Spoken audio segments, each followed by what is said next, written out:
Bonsoir. Perdu. J'en peux plus. Il a disparu. Il ne peut être que perdu. Perdu. Oui, perdu. J'étais certain de l'avoir laissé ici même, ce magnifique poème. La tâche était ardue, et c'était bien une peine perdue. Que de ne l'avoir si joliment écrit, que de l'avoir jamais appris, puisque le voilà, perdu. Ce récit d'amour est perdu. Ah, ces rimes si riches, quelques mots s'entrichent et apparaissent des images immenses. Une expression libre, toute en puissance. Tout était si bien dit dans ce texte inédit, un moment à fleur de peau, tout simplement vivant et beau. Évident de beauté, de légèreté, de sérénité. Et puis tout m'était venu de manière si fluide et crue, de façon si pertinente, si facile et évidente. Je n'étais pas seulement inspiré, j'étais profondément habité. Devant moi tout prenait sens, en toute innocence, je crois bien que là je tenais une pure et certaine vérité, de celle que l'on cherche une vie entière et qu'une muse ne vient qu'une seule fois, hier. Pour toute votre vie, vous soufflez, je voulais vous en faire profiter. C'eût été éternel et mémorable. Il est de ces poèmes qui parviennent au monde entier, qui alors ne fait plus qu'un, et en même temps s'adresse à chacun.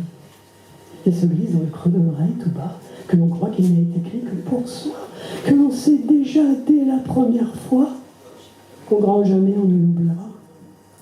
Et voilà que, perdu, il est à jamais perdu. Et moi, pourtant si assidu, ma vie de poète est foutue. Partir au Québec, me cacher sous terre, ou me volatiliser dans une éruption solaire, enfin quitter ce monde sans plainte, car je n'y laisserai jamais mon empreinte. Comment ça? Où ça? Vous êtes sûr? Vous dites sous ma chaussure?